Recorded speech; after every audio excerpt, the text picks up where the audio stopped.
தற்போது மிகவும் டஃப்பான எலெக்ஷனுங்க சிவா. நம்ம பிஜேபி பக்கமும் பேசல, தேஜஸ்வி யாதவ் பக்கமும் பேசல. கடுமையான போட்டி நிலவுகிறது. எப்படி தமிழகத்தில் மும்முனை போட்டி வந்து விட்டதோ, திமுகவை ஒழிக்க வேண்டும் என்று விஜய் கங்கணம் கட்டி கொண்டு விட்டாரோ, திமுகவை அடியோடு உழைக்க வேண்டும் என்று எடப்பாடி பழனிசாமி சொல்லுகிறாரோ, திமுகவை வேருடன் பிடுங்கி எறிய வேண்டும் என்று அமித்ஷா சொல்லுகிறாரோ, அதே நிலைப்பாட்டு பீகாரில் வந்துவிட்டது. நிதிஷ்குமார் உடல்நிலை சரியில்லை. அவருக்கு ஏதாவது உடல்நிலை ஒரு சிம்பதி ஓட்டு மாதிரி ஆயிடுமோன்னு பயப்படுறாங்க. இருப்பினும் தேஜஸ்வி யாதவுக்கு அதிகமான கூட்டம் வருகிறது.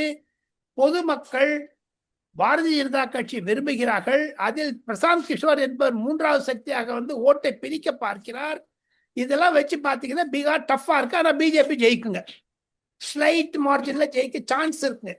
தமிழகத்தை சொல்ல போனால் திமுக தோல்வி அடைவது உறுதி என்பதை அமித்ஷாவிடம், குறிப்பாக எடப்பாடி பழனிசாமி எடுத்திருக்கக்கூடிய கருத்து கணிப்பை ஒரு முக்கிய புள்ளி மூலமாக டெல்லிக்கு அனுப்பி வைத்தார் எடப்பாடி பழனிசாமி. பிரதமர் நரேந்திர மோடி பார்வைக்கும் அமித்ஷா பார்வைக்கும் அது அமித்ஷா கையில் கிடைத்து விட்டது. அதில் சொல்லுகிறார்கள் டிஎம்கேக்கு 5-10 சீட்டு தான் வரும், ஜெயிக்கிறாங்க. அதிமுகவும் விஜயும் பலத்த வெற்றி பெறுவார்கள் என்று சொல்லியிருக்கிறார்கள். விஜய்க்கு 35-40 சீட்டு வரும் சொல்றாங்க. எடப்பாடி பழனிசாமிக்கு 110 சீட்டு வரும் சொல்றாங்க.